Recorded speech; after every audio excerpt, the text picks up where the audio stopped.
तारांकन, स्वागत है दोस्तों नॉवल की दुनिया 2.0 में, जहां हर कहानी आपको एक नई दुनिया में ले जाती है। आज हम शुरू कर रहे हैं एक ऐसी रहस्यमयी यात्रा जहां समय ठहर भी सकता है और किसी पल सब कुछ बदल भी सकता है। जहां एक साधारण इंसान अपनी किस्मत के पार जाकर बनता है डायमेंशन का लॉर्ड। ये कहानी है शक्ति की, संघर्ष की और उन दरवाज़ों की जो सिर्फ चुने हुए लोग ही खोल पाते हैं। तैयार हो जाए, क्योंकि अब शुरू होने वाला है कई आयामों में फैला हुआ एक ऐसा सफ़र जो आपकी सोच की सीमाओं को तोड़ देगा। और हाँ, कहानी से जुड़े रहने के लिए नॉवल की दुनिया 2.0 को सब्सक्राइब करना न भूलें। जैसे ही करण श्लोक के पास आया, उसने देखा कि श्लोक वापस अपने माइंड में स्टोव फ्लावर ऑफ हेल की डार्क पावर को यूज़ करने के लिए रेडी था। करण ने इस दांव से बचने के लिए श्लोक की आंखों में देखने के तुरंत बाद अपनी आंखों को बंद कर लिया। पर तब तक काफ़ी देर हो चुकी थी। श्लोक ने ऑलरेडी डार्क पावर्स करण के माइंड पर हावी कर दी थीं। आंख बंद करते ही वापस करण ने देखा कि वो एक बाढ़ आई नदी में था। नदी का पानी खून की तरह लाल था। करण समझ गया था कि श्लोक की डार्क एनर्जी ने उसके माइंड में ऐसी सिचुएशन क्रिएट कर दी थी। खून की इस नदी की बाढ़ के तेज बहाव में कोई भी बहकर डूब सकता था। लेकिन करण डेस्टिनी कॉलेज का टॉप रैंक स्टूडेंट था, इसलिए वो अभी तक बचा हुआ था। करण बार बार अपनी आंखों को बंद कर श्लोक की इस डार्क एनर्जी से निकलना चाह रहा था, पर उसकी हर कोशिश फेल हो रही थी। तभी करण ने देखा कि आसमान से भी खून की बारिश होने लगी और वो खूनी बाढ़ अब और तेज हो गई। ये देखकर करण उस नदी से बच निकलने के लिए तैरकर किनारे की तरफ आने के लिए जोर से हाथ पैर चलाने लगा। वहीं ट्रेनिंग ग्राउंड में श्लेयॉक के सामने मौजूद करण की बॉडी जमीन पर लेटकर चिल्लाकर तैरने की कोशिश कर रही थी। करण को इस तरह जमीन पर तैरते देख क्राउड में मौजूद श्लोक के सपोर्टर्स से लेकर करण के सपोर्टर्स तक हंसने लगे। एक स्टूडेंट करण को देख हंसकर बोला, हाँ हाँ हाँ यार, ये करण लगता है हार के डर से पूरी तरह पागल हो चुका है। वरना ऐसी हरकत कोई तभी करता है जब उसका स्क्रू ढीला हो जाता है। मान गए श्लोक सर को, he is ultimate winner in destiny college. मुझे तो लग रहा है कि इस पूरे टेरा प्राइम वर्ल्ड में श्लोक सर जैसा शायद ही कोई हो। वहीं साथ खड़े दूसरे स्टूडेंट ने श्लोक और करण की तरफ इशारा करते हुए कहा, यार तुम्हें इन दोनों को देखकर कुछ अजीब नहीं लग रहा है? काफ़ी टाइम ये दोनों लोग सिर्फ इनविजिबल पावर्स का यूज़ ही कर रहे हैं। दोनों ही मार्शल आर्ट्स के डेंजरस वॉरियर होने के साथ साथ कुछ ऐसी पावर्स भी रखते हैं जो मे भी नॉर्मल वॉरियर के पास होना ही रेयर हो। उसकी बात सुनकर पहले स्टूडेंट ने रिएक्ट करते हुए कहा, मैजिक? तुम्हारा मतलब है श्लोक सर ने करण पर मैजिक का यूज़ किया है? ये सुनकर आसपास के स्टूडेंट भी इस बात को लेकर शक करने लगे। तभी उस दूसरे स्टूडेंट ने हड़बड़ाते हुए बोला, यार मुझे कुछ नहीं पता। मैं किसी पर एलिगेशन नहीं लगा रहा, मैं तो बस ये कह रहा हूँ कि आखिर ग्राउंड के बीच में क्या चल रहा है, हम लोगों को कुछ पता क्यों नहीं लग रहा? ट्रेनरी हैरी ने करण को इस तरह जमीन पर लेटकर तैरने की कोशिश करते देख गुस्से में बोला, डैम इट, ये इडियट करना क्या चाह रहा है? पूरे कॉलेज के सामने मेरी नाक कटा के रख दी, अब मैं यहाँ किसी को क्या मुंह दिखाऊंगा? ट्रेनर हैरी को करण पर इस तरह गुस्सा करते देख प्रिंसिपल दास और ट्रेनर मैक बहुत एंजॉय कर रहे थे। वहीं करण, जो अब तक श्लोक की फ्लावर ऑफ हेल की डार्क एनर्जी से खुद को छुड़ाने की कोशिश कर रहा था, उसने देखा कि अचानक से आसमाने से नुकीली लोहे की रॉड्स उस खून की नदी में गिरने लगीं। उनमें से एक रॉड करण के पेट में भी घुस गई। इसके दर्द से ग्राउंड में लेटा करण छटपटाने लगा। करण के इस बिहेवियर को देखकर सभी शॉक थे। किसी को भी कुछ समझ नहीं आ रहा था कि आखिर करण को हुआ क्या है। एक जूनियर स्टूडेंट करण की इस कंडीशन को देखकर बोला, आई थिंक हैरी सर को हॉस्पिटल कॉल कर देना चाहिए। मैं श्योर हूँ श्लोक सर ने इस करण को पूरी तरह पागल कर दिया है। उस जूनियर स्टूडेंट के साथ खड़े करण के एक सपोर्टर ने गुस्से में जवाब देते हुए कहा, सुन लड़के, अपनी लिमिट क्रॉस मत कर, अदरवाइज करण को पता चलेगा तो तुझे मेंटल हॉस्पिटल नहीं ऑपरेशन थिएटर में जाना पड़ेगा। हमारा करण अभी वापसी करेगा। करण के सपोर्ट खड़े उसके दोस्त करण को इस तरह जमीन पर छटपटाते देख काफ़ी हेल्पलेस महसूस कर रहे थे। उन्हें श्लोक की इस डार्क एनर्जी के बारे में कुछ भी पता नहीं था, इसलिए कंफ्यूज थे। वही डार्क एनर्जी के ट्रैप में फंसे करण, जो कि नुकीली लोहे की रॉड से इंजर्ड होने के बाद बहुत पेन में था, इस बार उसने अपनी आंखें बंद की और पूरी एनर्जी लगाई और फ्लावर ऑफ हेल की डार्क एनर्जी के ट्रैप को तोड़ दिया था। होश आने पर खुद को वापस ट्रेनिंग जमीन पर पड़ा हुआ देख करण बहुत ही ज़्यादा शॉक था। करण अपनी जगह पर खड़ा हुआ पर अपने माइंड में डार्क एनर्जी से लड़ने की वजह से काफ़ी ज़्यादा टायर्ड हो चुका था। करण के पूरे फेस पर पसीना था और वो बड़ी मुश्किल से खड़ा हो पा रहा था। करण को वापस होश में आते देख करण के सपोर्टर्स के साथ साथ ट्रेनर हैरी की सांस में सांस आए। तभी करण की नज़र श्लोक पर पड़ी, जो उसकी तरफ देखकर स्माइल कर रहा था। क्योंकि करण ने श्लोक की डार्क एनर्जी के ट्रैप को तोड़ दिया था, इसलिए उसे खुद पर बहुत प्राउड था। उसने यही बात श्लोक से कही, मैंने कहा था ना श्लोक, ये सब पैंतरे मुझ पर काम नहीं करेंगे। कुछ और भी बचा हो तो आजमा सकते हो। आज तुम्हें पता चला होगा कि तुम्हारा पाला एक खालिस वॉरियर से पड़ा है। करण की बात को सुनने के बाद श्लोक ने जवाब देते हुए उससे कहा, इतना गुरूर करने की कोई जरूरत नहीं है करण। वो तो तुम्हारा चेहरा बता रहा है कि तुम कितने बड़े योद्धा हो। और यहाँ मौजूद हर किसी ने देख लिया है कि तुम कैसे बेबस होकर जमीन पर दर्द से चिल्ला रहे थे। करण को श्लोक की बातें सुनकर बहुत गुस्सा आया पर वो कुछ बोल नहीं पाया। वो गुस्से में अपने दांत पीसने लगा। वहीं ट्रेनर हैरी अब बहुत ही ज्यादा इम्पेशेंट हो रहे थे। उन्होंने करण को गुस्से से आवाज लगाते हुए कहा, what are you doing Karan? Just kill him. और अभी मुझे कितना एम्बेरेस करोगे? ट्रेनर हैरी की बात सुनकर करण की सेल्फ रिस्पेक्ट हट हो गई, क्योंकि इससे पहले ट्रेनर हैरी ने करण को कभी नहीं डांटा था। करण ने देखा कि उसके सारे सपोर्टर्स के चेहरे भी लटके हुए थे, इसलिए करण ने बिना देर किए श्लोक पर अटैक करने के लिए दौड़ना शुरू किया। इस बार करण ने श्लोक की फ्लावर ऑफ हेल की डार्क एनर्जी से बचने के लिए अपनी आंखों को पहले ही बंद कर लिया था। श्लोक ने करण की इस चाल को पहले ही भांप लिया था, इसलिए जैसे ही करण श्लोक के पास पहुंचा, श्लोक फुल स्पीड में दौड़कर करण के पीछे पहुंच गया। जैसे ही करण श्लोक के पास पहुंचा, करण को लगा कि श्लोक ठीक उसके सामने खड़ा था, इसलिए करण ने अपनी तलवार को हवा में चलाया, पर वो समझ गया कि श्लोक उसके सामने से हट चुका है, इसलिए करण ने अपनी आंखें खोलकर श्लोक को ढूंढना शुरू किया, पर उसे वहां कोई भी नहीं दिखा। क्राउड में बैठे करण के सपोर्टर्स ने करण को इशारे से श्लोक के पीछे खड़े होने के बारे में बताया, पर करण को समझ नहीं आया। फिर अचानक से श्लोक ने करण के कंधे पर हाथ रखा। रैपिड रिफ्लेक्स होने की वजह से करण ने बहुत ही तेजी से पीछे मुड़कर देखा और एक बार फिर से श्लोक ने करण के माइंड पर फ्लावर ऑफ हेल की सारी डार्क एनर्जी को यूज कर दिया। करण ने जोर से चिल्लाकर कहा, नो, नॉट अगेन। पर तब तक उन डार्क एनर्जीज ने करण के माइंड पर अपना कब्जा कर लिया था। इस बार करण ने खुद को एक काली मकड़ी के बड़े से जाल के बीचों बीच फंसा हुआ पाया। करण के हाथ पैर भी आपस में बंधे हुए थे, इसलिए करण ने खुद को छुड़ाने की बहुत कोशिश की, पर उसकी सारी कोशिशें खराब हो गई। इस बार करण को खुद के बचने का कोई रास्ता नहीं दिख रहा था, और एक बार डार्क एनर्जी में फंसने के बाद करण की बहुत सारी एनर्जी भी वेस्ट हो चुकी थी। तभी करण ने देखा एक बहुत बड़ी सी काली मकड़ी उसकी तरफ आ रही थी। उस मकड़ी को देखकर करण घबरा गया। पहले तो उसने मकड़ी के जाल से खुद को छुड़ाने के लिए पूरी ताकत लगाई, पर जब वो नाकामयाब हो गया, करण ने चिल्लाते हुए श्लोक को आवाज लगाई, आई एक्सेप्ट। मैं अपनी हार मानता हूं, पर प्लीज मुझे जल्द से जल्द यहां से निकालो। अगर मैं थोड़ी देर और यहां रुका तो मर जाऊंगा। करण की हार सुनकर श्लोक ने उस डार्क एनर्जी को वापस अपने कंट्रोल में ले लिया, जिसके बाद करण वापस होश में आ गया। जैसे ही करण वापस होश में आया, उसने सबसे पहले श्लोक की तरफ देखा और फिर गर्दन झुकाकर नीचे जमीन की तरफ देखने लगा। क्राउड में बैठे लोगों को अभी इस बारे में कुछ पता नहीं था कि आखिर ग्राउंड में श्लोक और करण के बीच कॉन्टेस्ट के थर्ड राउंड का विनर कौन था। सभी को लग रहा था अभी श्लोक और करण के बीच फाइट पूरी नहीं हुई है, पर करण ने श्लोक से हार मान ली थी। जैसे ही श्लोक पीछे मुड़कर स्टेज की तरफ जाने लगा, करण ने श्लोक पर धोखे से वार करने का मन बना लिया था, इसीलिए वो चुपके से चलकर श्लोक पर तलवार से वार करने के लिए आगे बढ़कर आने लगा। श्लोक को भी अपने पीछे किसी के होने की फीलिंग आ गई, इसलिए जैसे ही करण ने श्लोक की गर्दन की तरफ अपनी तलवार चलाई, श्लोक ने तुरंत नीचे झुककर अपनी वॉरियर स्टिक से करण के सर पर जोरदार हमला किया। इस हमले से करण ऑन स्पॉट बेहोश होकर धड़ाम से गिर गया। श्लोक का करण के सर पर किया गया अटैक बहुत ही ज्यादा स्ट्रॉन्ग था। इस अटैक की आवाज़ स्टेज पर बैठे ट्रेनर्स से लेकर क्राउड में बैठे सभी लोगों को सुनाई दी थी। करण को इस तरह जमीन पर गिरते देख ट्रेनर हैरी ने अपने सर पर हाथ रख दिया था। लोगों ने कुछ सेकंड तक करण के वापस उठने का इंतजार किया, पर जब करण फिर भी नहीं उठा तो जूनियर ट्रेनर ने आकर करण की कंडीशन जाननी चाहिए, पर करण ने कोई रिस्पॉन्स नहीं दिया। जूनियर ट्रेनर ने ट्रेनर हैरी को इशारे से करण के बेहोश होने के बारे में बताया। जूनियर ट्रेनर का इशारा देखकर क्राउड में बैठे श्लोक के सारे सपोर्टर्स खुश होकर नाचने लगे। साथ ही करण के सारे दोस्त डिसअपॉइंट होकर ग्राउंड से बाहर जाने लगे। श्लोक के सारे सपोर्टर्स ग्राउंड में आकर श्लोक को कॉन्ग्रेचुलेट करने लगे। ट्रेनर मैक और प्रिंसिपल दास भी स्टेज से उतरकर ग्राउंड की तरफ आने लगे।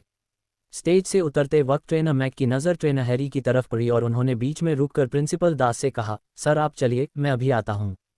प्रिंसिपल दास ने उन्हें जवाब दिया, ओके मैक, पर जल्दी आना, क्योंकि श्लोक की इस जीत के सबसे अहम किरदार तुम हो। इस वक्त तुम्हारा उसके साथ बहुत ज़रूरी है।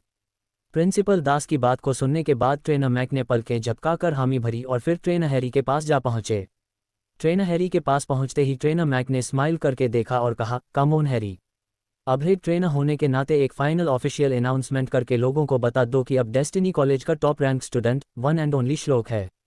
By the way, I am very sorry for your loss. Trainer Mac का ऑर्डर सुनकर ट्रेनर हैरी बहुत गुस्से में थे, पर इस वक्त उन्होंने अपने फेस पर एक फेक स्माइल लाते हुए कहा, यस योर ट्रेनर मैक। फिर ट्रेनर हैरी ने स्टेज पर लगे माइक के पास जाकर श्लोक को कॉन्टेस्ट जीतने के लिए कॉन्ग्रेचुलेट करते हुए कहा, कॉन्ग्रेचुलेशन श्लोक, आज तुमने दिखा दिया कि एज का टैलेंट से कोई रिलेशन नहीं है, क्योंकि आज से पहले इस कॉन्टेस्ट को तुम्हारी एज के किसी लड़के ने नहीं जीता है। तुमने तीनों राउंड जीतकर ये भी बता दिया कि तुम में स्पीड, माइंड पावर और 1-to-1 फाइट सारे टैलेंट हैं। ये बहुत कम लोगों में देखने का मिलता है। अब आज से अगले कॉन्टेस्ट तक इस कॉलेज के टॉप रैंक स्टूडेंट होने के नाते तुम्हें बहुत सारी फैसिलिटीज़ मिलेंगी। एंड आई विश कि ये जूनियर स्टूडेंट्स तुम्हारे अंडर रहकर अपनी स्किल्स को और शार्प करके डेस्टिनी कॉलेज का नाम रोशन करेंगे। Once again congratulations and thanks to everyone. Trainer Harry की स्पीच खत्म होते ही सभी ने श्लोक के लिए वापस से एक साथ ताली बजाई। क्राउड में 80% लोग श्लोक के सपोर्ट में थे, इसलिए ग्राउंड में बहुत ज़्यादा भीड़ मौजूद थी। स्पीच खत्म होने के बाद ट्रेनर हैरी तेज़ी से चलकर ग्राउंड के बाहर चले गए। वहीं ट्रेनर मैक ने एक गार्ड को क्राउड के बीच खड़े श्लोक के पास भेजकर तुरंत अपने ऑफिस में बुलाने के लिए भेजा। जैसे ही श्लोक ने गार्ड से ट्रेनर मैक से तुरंत मिलने की बात सुनी, श्लोक बिना देर किए भीड़ से निकलकर ट्रेनर मैक की ऑफिस की तरफ जाने लगा। आखिर ऐसा क्या हो गया था कि ट्रेनर मैक ने श्लोक को सेलिब्रेशन के बीच अचानक अपने पास बुला लिया था? टॉप रैंक हासिल होने के बाद आखिर क्या मुश्किलें आएंगी श्लोक के सामने? क्या अब उसे मिल पाएगा अपने समरलोक वापस जाने का कोई रास्ता? जैसे ही श्लोक ने ट्रेनर मैक के भेजे हुए गार्ड से ये सुना कि ट्रेनर मैक ने उसे तुरंत के तुरंत अपने ऑफिस में बुलाया था, श्लोक ये जानने के लिए बहुत ही क्यूरियस हो गया कि आखिर बात क्या है जो ट्रेनर मैक ने उसे अचानक उसकी विनिंग सेलिब्रेशन के बीचों बीच बुला लिया। श्लोक ने ये बात जानने के लिए ज़ारा को आवाज़ लगाते हुए कहा, हेलो ज़ारा जी। उद्धरण। श्लोक की आवाज़ सुनते ही ज़ारा ने बोला, hello my dear host, congratulation for the win. Finally आपने टॉप रैंक जीतकर अपने टैलेंट को एक बार फिर से सबके सामने प्रूव कर दिया। उद्धरण। श्लोक ने जल्दी से ज़ारा को थैंक्स बोलते हुए कहा, आपका बहुत धन्यवाद ज़ारा जी। उद्धरण। फिर ज़ारा ने श्लोक से उसे याद करने के पीछे की वजह पूछते हुए कहा, कहिए होस्ट, आखिर आपको हमारी याद कैसे आए? क्या हेल्प कर सकती हूँ मैं आपकी? ज़ारा की बात खत्म होते ही श्लोक ने उससे कहा, ज़ारा जी, हमें ये समझ नहीं आ रहा कि आखिर ऐसी क्या बात है जो मैक सर ने हमें लोगों के बीच खुद ना आकर सीधा अपने ऑफिस बुलाया है। अब डर लग रहा है कि कहीं कुछ गड़बड़ तो नहीं हो गई। उद्धरण। श्लोक की बात को सुनने के बाद ज़ारा ने उसे समझाते हुए कहा, डोंट वरी होस्ट, आप बिल्कुल टेंशन फ्री रहिए, ओवरथिंक मत कीजिए, आप जैसा सोच रहे हैं वैसा कुछ भी नहीं होगा। उद्धरण। फिर श्लोक ने ज़ारा से कहा, आप सही कह रही हैं ज़ारा जी, शायद हम कुछ ज़्यादा ही सोच रहे हैं, माफ़ कर दीजिएगा ज़ारा जी, हमने आपको फिजूल में तंग किया। उद्धरण। श्लोक की बात पर ज़ारा ने हंसते हुए कहा, इट्स ओके होस्ट, मेरा तो काम ही है आपकी प्रॉब्लम को सॉल्व करना, चाहे वो स्मॉल हो या लार्ज। तेरी ज़ारा दोस्त ऑलवेज करेगी तुझे सुपरचार्ज।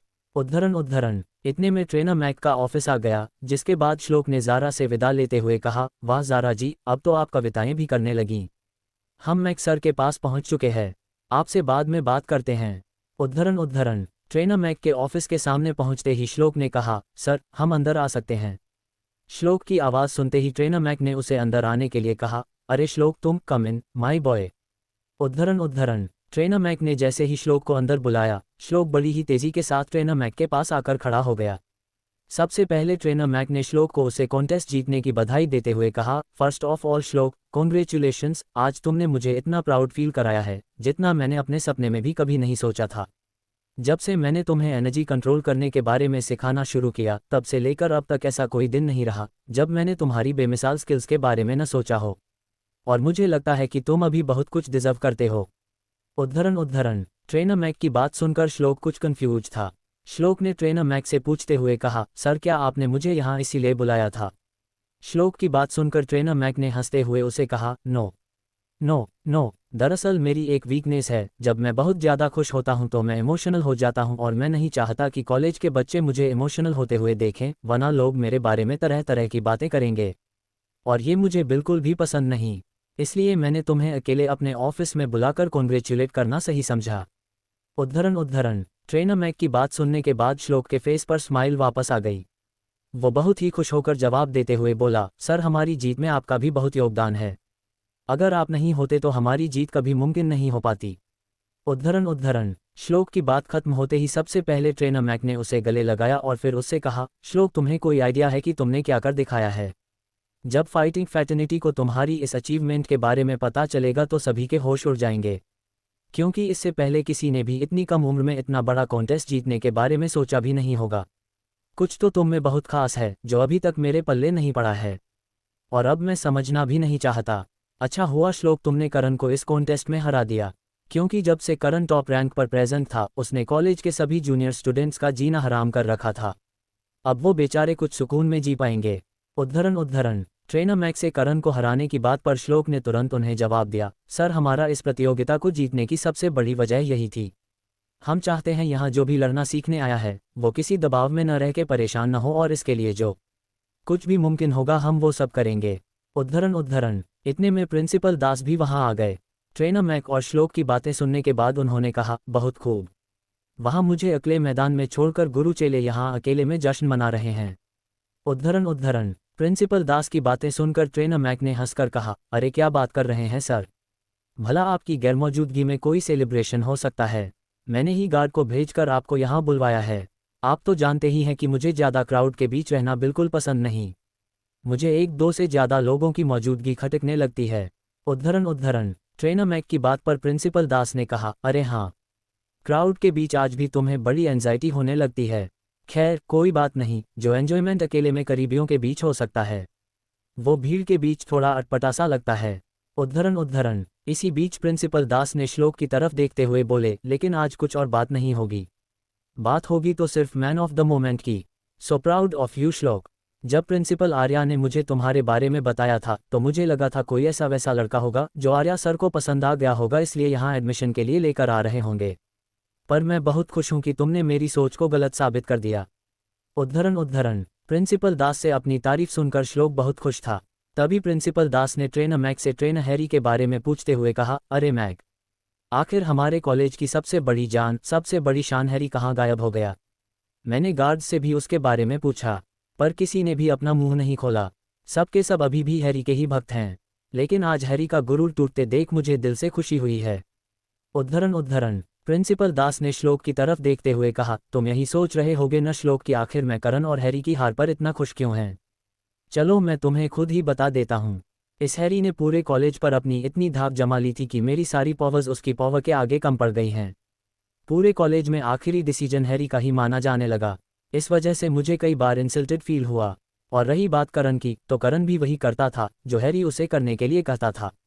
पूरे कॉलेज में सिर्फ एक ही इंसान का राज चलने लगा था, और कॉलेज हो या देश, जब सिर्फ एक इंसान राज करता है तो वो सबको विनाश की ओर ले जाने लगता है। उद्धरण उद्धरण इतने में ट्रेनर हैरी ने प्रिंसिपल दास को पीछे से आवाज लगाते हुए कहा, कौन किसे विनाश की ओर ले जा रहा है प्रिंसिपल सर? ट्रेनर हैरी को वहां अचानक देख प्रिंसिपल दास घबरा गए और उन्होंने ट्रेनर हैरी से हड़बड़ाकर पूछते हुए कहा, तुम यहाँ कैसे, और अब यहाँ क्या करने आए हो? इस पर ट्रेनर हैरी ने जवाब देते हुए उनसे कहा, नथिंग मच सर, क्योंकि मैंने मैक से शर्त लगाई थी कि अगर श्लोक जीत गया तो मैं हेड ट्रेनर के पोस्ट से रिजाइन कर दूंगा और आगे से कभी खुद को इस पोस्ट के लिए नॉमिनेट भी नहीं करूंगा। तो बस अपनी शर्त के अकॉर्डिंग आपको अपना रेजिग्नेशन लेटर देने आया था। उद्धरण उद्धरण जैसे ही प्रिंसिपल दास ने यह सुना कि ट्रेनर हैरी अपनी हेड ट्रेनर पोस्ट से रिजाइन करने जा रहे हैं, उनके फेस पर एक बड़ी सी स्माइल आ गई थी। ये देखकर ट्रेनर हैरी ने कहा, प्रिंसिपल सर आपकी खुशी का तो आज कोई ठिकाना नहीं है। आई नो अब वापस से इस कॉलेज की सारी पावर्स आपके हाथ में होंगी, इसलिए आप इतना जश्न मना रहे हैं। श्लोक की जीत की खुशी से ज़्यादा आप अपनी जीत के लिए खुश हैं। उद्धरण उद्धरण ट्रेनर हैरी की बात खत्म होते ही प्रिंसिपल दास ने कहा, हैरी डोंट फॉरगेट, तुमसे किससे बातें कर रहे हो? अब इस कॉलेज में तुम्हारी रेप्यूटेशन एक ऑर्डिनरी ट्रेनर से ज़्यादा कुछ भी नहीं है, इसलिए मेरे और श्लोक के बीच फूट डालने की कोशिश भी मत करना, वरना मुझसे बुरा कोई नहीं होगा।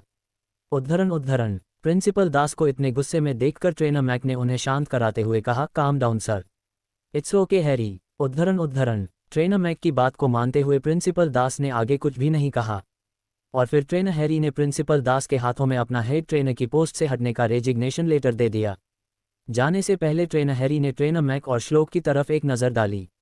तभी जैसे ही ट्रेनर हैरी ट्रेनर मैक के ऑफिस को छोड़कर जाने ही वाले थे कि ट्रेनर मैक ने आवाज़ लगाकर उसे रोकते हुए कहा, हैरी वेट। उद्धरण उद्धरण ट्रेनर मैक की आवाज़ सुनकर ट्रेनर हैरी अपनी जगह पर रुक गए और उन्होंने मुड़कर देखते हुए ट्रेनर मैक से पूछा, यस मैक से, क्या अभी भी कुछ कहने और सुनने को बाकी रह गया है? मेरी रेप्यूटेशन, मेरी रिस्पेक्ट, सब कुछ तो छिन चुका है, अब मेरे पास हारने को कुछ भी नहीं। उद्धरण उद्धरण ट्रेनर हैरी की बात खत्म होते ही ट्रेनर मैक ने उनसे कहा, हारने को भले ही कुछ न हो, पर तुम्हारे पास जीतने को बहुत कुछ है। उद्धरण उद्धरण ट्रेनर मैक की बात सुनकर ट्रेनर हैरी, प्रिंसिपल दास और श्लोक तीनों ही कंफ्यूज्ड हो गए। इस बारे में ट्रेनर हैरी ने ट्रेनर मैक से पूछा, क्या मतलब? मैं कुछ समझा नहीं मैक, कहना क्या चाहते हो? फिर ट्रेनर मैक ने अपनी बात को आगे बढ़ाते हुए कहा, लुक हैरी, आई नो कि इस पूरी कंट्री में तुमसे बेहतर ट्रेनर कहीं नहीं मिल सकता। और तुम्हें तो पता ही है कि नेक्स्ट मंथ कंट्री का सबसे बड़ा टूर्नामेंट होने जा रहा है। अब तुम ही बताओ, क्या ऐसे टाइम पर हमें एक दूसरे से लड़ना चाहिए या श्लोक को दूसरे कॉलेज के टॉप रैंक स्टूडेंट से लड़ाने के लिए तैयार कराना चाहिए? उद्धरण। ट्रेनर मैक की बात खत्म होते ही ट्रेनर हैरी के फेस पर स्माइल थी। उन्होंने इस बात पर रिएक्ट करते हुए कहा, आर यू श्योर मैक? तुम श्लोक को मुझसे ट्रेनिंग दिलवाना चाहते हो? तभी प्रिंसिपल दास ने ट्रेनर मैक से कहा, are you out of your mind Mac? अगर हम लोगों को हैरी की ही हेल्प लेनी होती तो हम उसके अगेंस्ट में ही क्यों खड़े होते? मैं तुम्हारे इस सजेशन के अगेंस्ट हूँ। मैं नहीं चाहता कि श्लोक हैरी की संगत में आए। उद्धरण। ट्रेनर मैक ने प्रिंसिपल दास को समझाते हुए कहा, सर, कॉन्टेस्ट में हमने हैरी के घमंड को हराया है। अब हैरी सिर्फ वही करेगा जो हम चाहेंगे। पहले हमें वो करना पड़ता था जो हैरी चाहता था। और अगर आप चाहते हैं कि डेस्टिनी कॉलेज पूरी कंट्री का सबसे टॉप कॉलेज बने तो आपको मेरी ये बात माननी होगी। उद्धरण। इस बार प्रिंसिपल दास के पास कहने के लिए कुछ भी नहीं था, पर अभी भी वो मैक के इस डिसीजन से खुश नहीं थे। वो तेजी से चलते हुए वहां से रवाना हो गए।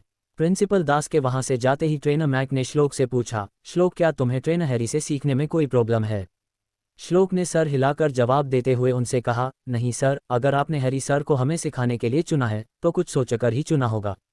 हमें इस फैसले से कोई ऐतराज नहीं। उद्धरण। श्लोक का जवाब सुनकर ट्रेनर मैक ने कहा, थैंक यू सो मच श्लोक फॉर अंडरस्टैंडिंग माई पॉइंट। उद्धरण। इसके बाद ट्रेनर मैक ने वापस ट्रेनर हैरी से पूछते हुए कहा, so Harry, what's your final decision? कुछ सेकंड सोचने के बाद ट्रेनर हैरी ने हंसकर जवाब देते हुए कहा, मैं तो कब से यही चाहता हूँ मैक। सारी लड़ाई श्लोक को अपना स्टूडेंट बनाने की ही तो थी, पर मैं जानता हूं कि अब मुझे तुम्हारे अंडर काम करना होगा और मुझे इससे कोई प्रॉब्लम नहीं है। I am with you, I will train Shlok for national level championship of this year. पर प्रिंसिपल दास का क्या करें? उद्धरण। जैसे ही ट्रेनर हैरी ने ट्रेनर मैक की बात पर हामी भरी, उन्होंने ट्रेनर हैरी के पास जाकर हाथ मिलाकर उससे कहा, अब मैं देखता हूं कि इस साल की चैंपियनशिप हमारे कॉलेज के अलावा कौन जीतता है। Don't worry about Das sir, उन्हें मनाना मैं बहुत अच्छे से जानता हूँ। उद्धरण। ट्रेनर मैक की बात खत्म होते ही ट्रेनर हैरी ने श्लोक की तरफ देखते हुए कहा, Shlok, we will start training from tomorrow. कुछ कहना चाहते हो? श्लोक ने सर हिलाकर न करते हुए कहा, नहीं सर। उद्धरण। तभी अचानक वहां एक गार्ड आया और उसने हड़बड़ाते हुए ट्रेनर हैरी से बोला, सर जल्दी हमारे साथ आइए, बहुत बड़ा बवाल हो गया है। उद्धरण। आखिर क्या है ये नया बवाल और कैसे निपट पाएगा श्लोक इससे? क्या वाकई ट्रेनर हैरी से ट्रेनिंग लेना श्लोक के लिए सही रहेगा?